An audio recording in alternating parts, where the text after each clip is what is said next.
I think we are our own solution to our own problems.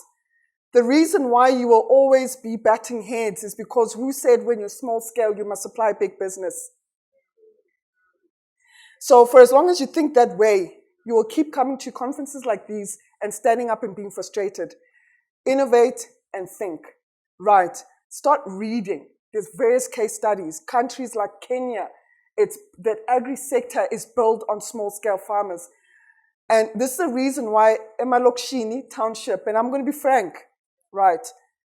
In the townships, we need to start changing our thinking as people that live in townships.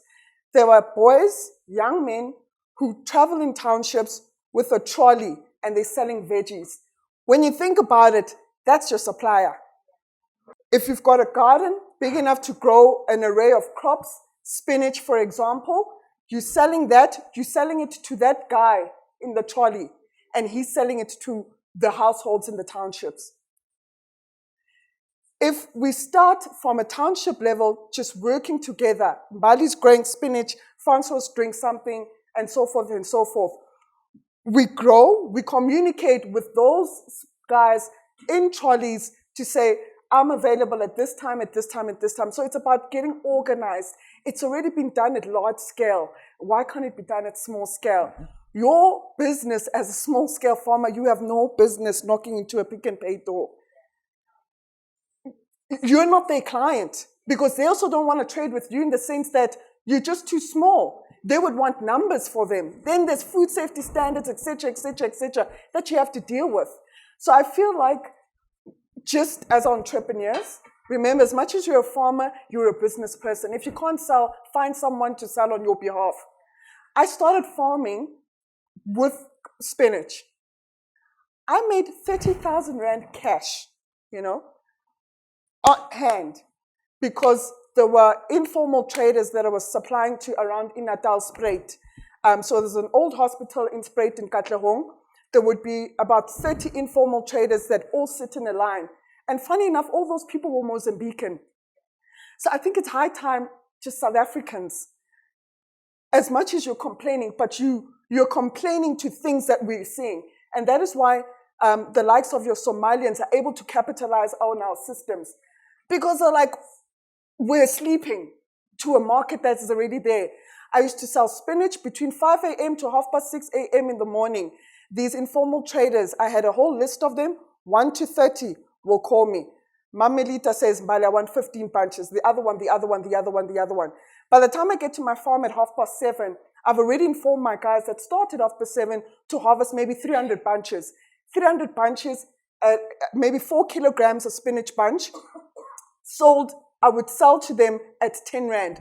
Then what they'll do is integrate that big 4 kilogram bunch into 3, and they'll sell in the market at 7 Rand. I spent time, and I would sit with an informal trader, just see how this business model works. And what I found is that as much as, again, we think I want to go into established retail, what I find is now this is part of research, right? You are sussing out your industry, you're sussing out your market. Exactly. People in the townships, with those informal traders that I used to supply, would not go in, and there was a Checkers, just mind you, a ShopRite, right? And a Pick n Pay in that shopping center. The people in the townships would rather buy from Umam XX because they know that her stock is fresh. So guys, open your minds, read case studies, sit and start to understand the market that exists in townships. Townships is big business, but you're going to keep bashing your head on the wall if you want to supply with the established ones. There's a lot of markets in township, guys.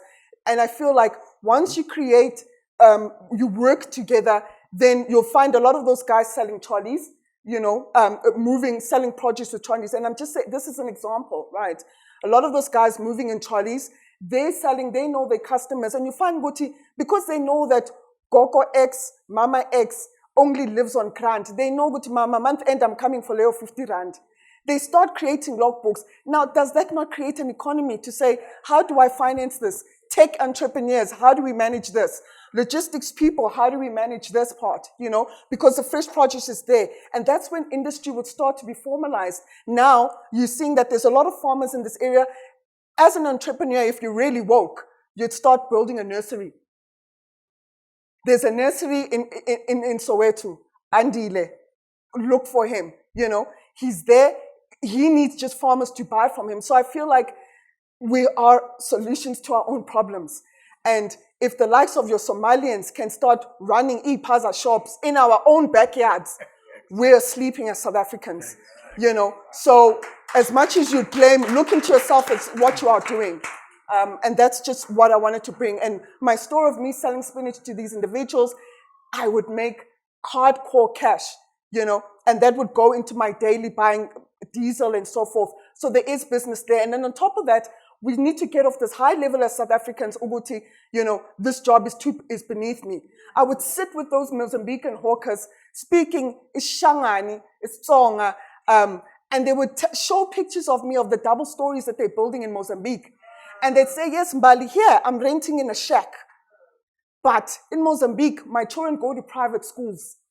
There's a specific lady I also used to supply in Germiston.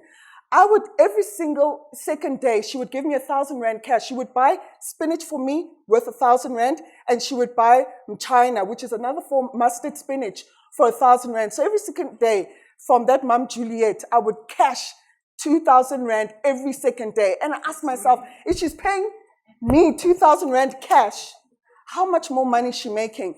But I find that as South Africans, why aren't we informal hawkers South Africans? So I feel like we need to just change the narrative and start looking at opportunities that are sitting at us right in our face that we can take advantage of with very, very minimal effort.